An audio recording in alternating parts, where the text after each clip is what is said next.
नमस्कार दोस्तों। आज की वीडियो की शुरुआत हम कुछ फोटोग्राफ से करेंगे और समझने की कोशिश करेंगे कि लीगली इन दोनों इमेजेस का मतलब क्या है।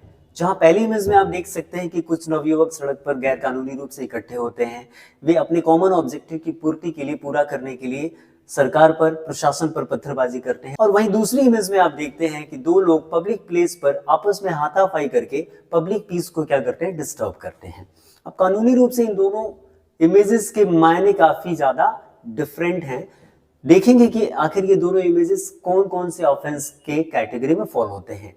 पहला इमेज जिसमें राइटिंग का ऑफेंस हो रहा था, जो दिया हुआ है सेक्शन 146 में, और दूसरा इमेज जिसमें अफरे का ऑफेंस हो रहा है, जो दिया हुआ है आईपीसी के सेक्शन 159 में।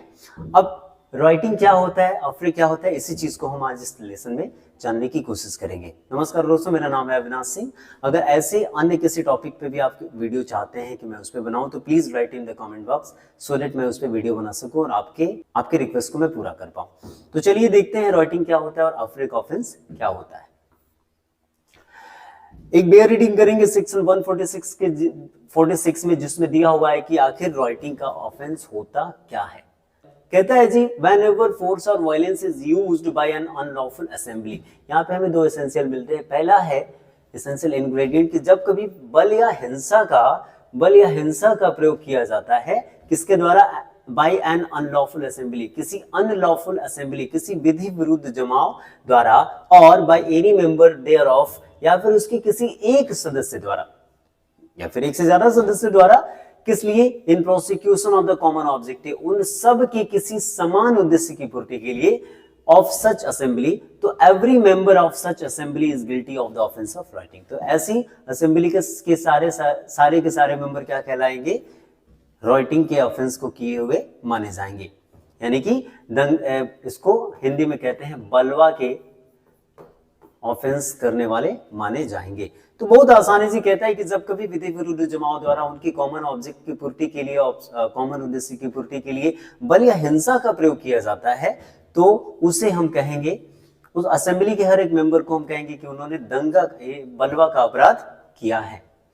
अब यहाँ पे ये क्वेश्चन बनता है कि आखिर ये अनलॉफुल असेंबली होती क्या है। मान लीजिए मैं अपने कुछ दोस्तों के साथ चाय की दुकान पे बैठ के मस्ती कर रहा हूँ, हंसी ठहाका कर रहा हूँ, चाय पी रहा हूँ, मस्ती कर रहा हूँ, तो क्या ये विधि विरुद्ध जमाव की कैटेगरी में फॉल होगा।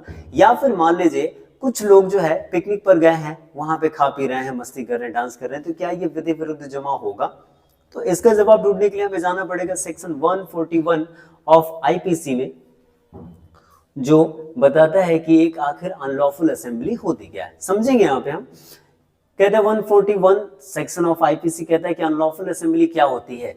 एक अनलॉफुल असेंबली वो होगी जब एन असेंबली ऑफ 5 और मोर पर्सन, जब 5 या 5 से ज्यादा लोगों का एक समूह is designated an unlawful assembly. Unlawful assembly तब कहा जाएगा जब इफ द कॉमन ऑब्जेक्टिव, यदि उन सब का कॉमन उद्देश्य क्या होता है, इनमें से कोई एक, फर्स्ट, सेकंड, थर्ड और आगे भी है, अगले स्लाइड में है फोर्थ और फिफ्थ, जब उन 5 में से कोई एक होगा उनका कॉमन उद्देश्य, कॉमन ऑब्जेक्ट, तो कहा जाएगा कि वो एक अनलॉफुल असेंबली है। तो चलिए देखते हैं ये 5 आखिर ऑब्जेक्ट हैं क्या, जिनके लिए अगर ये अनलॉफुल असेंबली, यानी कि 5 लोगों का या 5 से ज्यादा लोगों का समूह इकट्ठा होता है, इन 5 में से कोई एक उद्देश्य की पूर्ति के लिए या फिर किसी एक से ज्यादा उद्देश्य की पूर्ति के लिए, तो हम कहेंगे कि वो एक अनलॉफुल असेंबली है। पहला कहता है to ever over A by the criminal force or show of criminal force the central or state government, यानी कि ये 5 या 5 से ज्यादा लोगों का जो ग्रुप है, ये सेंट्रल या स्टेट गवर्नमेंट को ओवर ए, डराने के लिए, आतंकित करने के लिए, या फिर पार्लियामेंट या फिर लेजिस्लेचर ऑफ स्टेट, यानी कि पार्लियामेंट या फिर स्टेट लेजिस्लेचर को डराने के लिए इकट्ठा होता है, या फिर किसी पब्लिक सर्वेंट को डराने के लिए इकट्ठा होता है, तो हम कहेंगे कि वो एक अनलॉफुल असेंबली है। दूसरा कहता है to resist the execution of any law. मान लीजिए कोई नया कानून लागू होने वाला है, एनफोर्स होने वाला है, और उसके विरोध के लिए अगर ये 5 या 5 से ज्यादा लोगों का समूह इकट्ठा होता है, तो हम कहेंगे कि वो एक अनलॉफुल असेंबली है। तीसरा कहता है टू कमिट एनी मिस्चीफ और क्रिमिनल ट्रेसपास और अदर ऑफेंसेस। अगर कोई अपराध करने के लिए किसी की बिल्डिंग में क्रिमिनल ट्रेसपास करने के लिए इकट्ठा अगर वो हुए हैं, कोई अपराध करने के लिए इकट्ठा हुए हैं, तो उनकी असेंबली को, जो कि 5 या 5 से ज्यादा लोगों की हो सकती है, उन्हें हम क्या कहेंगे, अनलॉफुल असेंबली की कैटेगरी में हम उन्हें रखेंगे। फिर आगे कहता है जी आगे कहता है फोर्थ नंबर कहता है कि by means of criminal force or show of criminal force to any person to take obtain possession of any property। ये इसका मतलब मैं बता देता हूं आपको बिना पढ़े हुए कि अगर ये 5 या 5 से ज्यादा लोगों की असेंबली इकट्ठी होती है किसी की जमीन पे, किसी की प्रॉपर्टी पे कब्जा करने के लिए, तो हम उसे अनलॉफुल असेंबली की कैटेगरी में रखेंगे। पांचवा कहता है जी by means of criminal force और show of criminal force to compel any person to do what he is not legally bound to do. यानी कि अगर वो इकट्ठे होते हैं, 5 या 5 से ज्यादा लोगों का समूह इकट्ठा होता है किसी व्यक्ति को कुछ ऐसा काम करने से रोकने के लिए जो वो करने के लिए लीगली बाउंड है, या फिर to omit to do what he is legally entitled to do, या फिर काम करवाने के लिए जिसको करने के लिए वो लीगली बाउंड नहीं है, मतलब कानून उसको इजाजत नहीं देता है, लॉ उसको इजाजत नहीं देता है कि वो काम करे, तो उसको कोई ऐसा काम करवाने के लिए अगर वो इकट्ठे होते हैं तो हम कहेंगे कि वो एक अनलॉफुल असेंबली है। अच्छा, यहाँ पे एक्सप्लेनेशन है कि assembly which was not unlawful when it assembled. मान लीजिए 5 या 5 से ज्यादा लोगों का समूह क्या है इकट्ठा हुआ, उस समय वो अनलॉफुल असेंबली नहीं थी क्योंकि इनमें से पांचों में से कोई उनका एक ऑब्जेक्ट नहीं था। लेकिन अगर मान लीजिए इकट्ठा होने के कुछ समय बाद, 1 या 2 मिनट बाद, 10 मिनट बाद, आधे घंटे बाद उनका इन पांचों में से कोई एक ऑब्जेक्ट बन गया, तब वो विधि विरुद्ध जमाव कहा जाएगा, अनलॉफुल असेंबली कही जाएगी। तो बहुत आसान है जी। कहता है कि जब 5 या 5 से ज्यादा लोगों का समूह इकट्ठा होता है इन पांचों उद्देश्यों में से किसी एक की या फिर एक से ज्यादा की पूर्ति के लिए, तो हम उसे अनलॉफुल असेंबली की कैटेगरी में फॉल करेंगे। आगे बढ़ते हैं।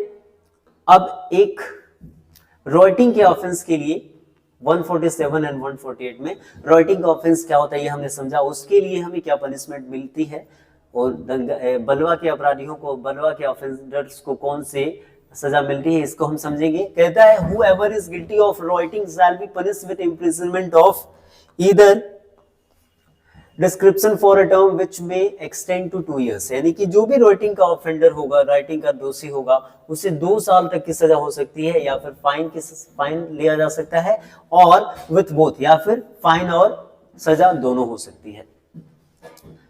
अच्छा, मान लीजिए कभी कभी विधि विरुद्ध जमाव जो अपने हाथ में एक डेडली वेपन्स लेके आते हैं, बंदूक लेके आते हैं, छोटे छोटे बॉम्ब लेके आते हैं, अगर इस प्रकार की aggravated form of unlawful assembly होगी, राइटिंग होगी, तो इसके लिए क्या सजा कुछ अलग दिया हुआ है 148 में, इसको हम 148 में रखेंगे, 148 में रखेंगे। कहता है whoever is guilty of writing being armed with deadly weapons, जो कोई राइटिंग करता है डेडली वेपन्स के साथ, और with anything which used as a weapon, या फिर कोई भी ऐसी चीज जो देखने में डेडली ना लगे लेकिन उसको हिंसा करने के लिए उन्होंने यूज किया हुआ है, जान मारने के लिए उन्होंने अपने साथ में रखा हुआ है कि इन केस अगर इसकी जरूरत पड़ी तो हम किसी की जान भी ले लेंगे, तो is likely to cause death shall be punished with imprisonment of either description for a term which may extend to 3 years। तो ऐसे राइटर्स के लिए क्या सजा होगी, 3 साल की सजा हो सकती है, और फाइन लग सकता है, या फिर दोनों लग सकता है। तो यहां पर हमने समझा कि आखिर राइटिंग क्या होता है, यानी बलवा का अपराध, बलवा का ऑफेंस क्या होता है। तो यानी अब आप इस इमेज में समझ सकते हैं कि इस इमेज को यहाँ पे लोग क्या कर रहे हैं, यहाँ पे लोग बलवा का ऑफेंस कर रहे हैं, जो कि आईपीसी के सेक्शन 146 में दिया हुआ है, और इसकी सजा दी गई है 147, और इसका एग्रीवेटेड फॉर्म ऑफ राइटिंग जब होगा उसको 148 में उसकी पनिशमेंट दी गई है। अफरे को समझने के लिए हमें सेक्शन 159 ऑफ आईपीसी समझना पड़ेगा। कहता है जी अफरे क्या होता है, व्हेन 2 और मोर पर्संस, जब 2 या 2 से ज्यादा लोग, by way of fighting public in a public place, एक पब्लिक प्लेस पर लड़कर क्या करते हैं, डिस्टर्ब द पब्लिक पीस। जब पब्लिक पीस को डिस्टर्ब करते हैं तो कहा जाता है they are said to commit an offence of affray. तो ऐसा कहा जाता है कि उन लोगों ने कौन सा ऑफेंस कमिट किया है, उन लोगों ने अफरे का यानी कि दंगा का ऑफेंस कमिट किया है। मान लीजिए एक पब्लिक प्लेस पर, मार्केट प्लेस पर, पब्लिक प्लेस पर 2 या 2 से ज्यादा लोग, या फिर 2 लोग या फिर 2 लोगों का ग्रुप क्या करता है, एक ग्रुप मार खा रहा है, कह सकते हैं कि आउट ऑफ चॉइस मार खा रहा है, झगड़ा नहीं करना चाहता, या फिर कमजोर होने के कारण वो सिर्फ मार खा रहा है और कुछ नहीं कर रहा है, तो यहाँ पे कहा जाएगा कि ये ऑफेंस, कोई और तो ऑफेंस हो सकता है लेकिन इसे दंगा कतई नहीं कहा जाएगा।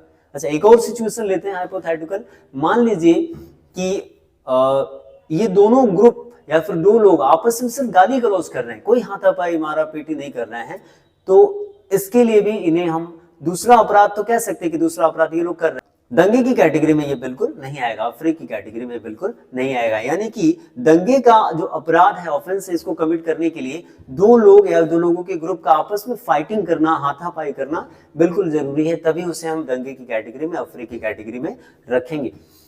Whoever commits an offense shall be punished with imprisonment of either description for a term which may extend to 1 month। यानी जो कोई भी दंगे का दोषी होगा उसे क्या कहा जाएगा, 1 महीने की सजा हो सकती है जेल, या फिर फाइन हो सकता है विच में एक्सटेंड टू 100 रुपीज, या फिर 100 रुपए का जुर्माना लग सकता है, या फिर दोनों भी हो सकता है। ये डिपेंड करेगा कि उस दंगे की प्रकृति कितनी सीरियस है। तो जो कोई दंगा करेगा उसे 1 महीने तक की कैद या 100 रुपए तक का जुर्माना या दोनों से दंडित किया जाएगा। अब हम रॉइटिंग और अफरे में अंदर समझेंगे। कहता है जी must be committed in public और प्राइवेट प्लेस, यानी कि रॉइटिंग जैसे ऑफेंस को कमिट करने के लिए क्या करना पड़ेगा, कोई पब्लिक प्लेस या प्राइवेट प्लेस दोनों में से कोई भी हो सकता है। जबकि must be committed only in public place, जबकि जो अफरे है, दंगे का जो दोष है, अपराध है, उसे सिर्फ पब्लिक प्लेस पर ही किया जा सकता है, कमिट किया जा सकता है। आगे कहते हैं must be committed by minimum 5 persons, कम से कम 5 लोग होने चाहिए राइटिंग को कमिट करने के लिए। जबकि ऑफेंस जो कि अफरे है, इसको कमिट करने के लिए कम से कम 2 लोग होने चाहिए। इनका एक कॉमन ऑब्जेक्ट होना चाहिए। राइटिंग में लोगों का 5 जो विधि विरुद्ध जमाव है, उनका 5 या 5 से ज्यादा लोगों का जो विधि विरुद्ध जमाव है बलवा के ऑफेंस में, उसमें लोगों का एक कॉमन ऑब्जेक्ट होना चाहिए। आगे कह रहा है मे बी प्री मेडिटेटेड, यानी कि ये प्री प्लान्ड होना चाहिए। जो राइटिंग के ऑफेंस को कमिट करने के लिए जो अनलॉफुल असेंबली है, वो प्री प्लान्ड होना चाहिए कि उनका कॉमन ऑब्जेक्टिव क्या है और उनको ऐसा करना है। जबकि मे बी सडन और प्री मेडिटेटेड, जबकि ये हो सकता है मे बी सडन, जो हमारा अफरे है, जो दंगा है, इसको कमिट करने के लिए क्या हो सकता है, इसको कमिट करने के लिए वो प्रीमेडिटेटेड हो सकता है, वो सडन हो सकता है। मान लीजिए 2 लोग क्या करते हैं, जानते हैं कि एक पार्टी जानती है, एक ग्रुप जानता है, फिर एक व्यक्ति जानता है कि अगला व्यक्ति इस समय, यानी दूसरा ग्रुप या फिर दूसरा पर्सन, दूसरी पार्टी जो है इस टाइम पे इस जगह पे आती है, वहां पे वो प्लान करके पहुंच गया और उसको मारने पीटने लगा, आपस में ये दोनों लोग लड़ने लगे, फिर इन दोनों का ग्रुप लड़ने लगा। तो ये प्रीमेडिटेटेड भी हो सकता है, या फिर सडनली इनका जो है सडनली इनका प्लान हो सकता है, ये लोग आपस में दंगा करने लगे। मान लीजिए 2 बाइक्स आपस में बैंग होती हैं और ये दोनों उतर के अपनी बाइक्स छोड़ के आपस में लड़ने लगते हैं। अगर इनके ग्रुप है तो एक ग्रुप आपस में एक दूसरे से भिड़ जाते हैं। तो ये सडन भी हो सकता है और प्रीमेडिटेटेड भी हो सकता है। इस प्रकार हम समझ सकते हैं कि इसमें हमें कौन सा ऑफेंस होता हुआ दिख रहा है और यहाँ पे कौन सा ऑफेंस होता हुआ दिख रहा है। बेसिक यहाँ पे आपका राइटिंग होता हुआ दिख रहा है और यहाँ पे बलवा होता हुआ दिख रहा है। और इसी के साथ we come to an end. Thanks for watching. आज के वीडियो में इतना है, मिलते हैं अगले वीडियो में।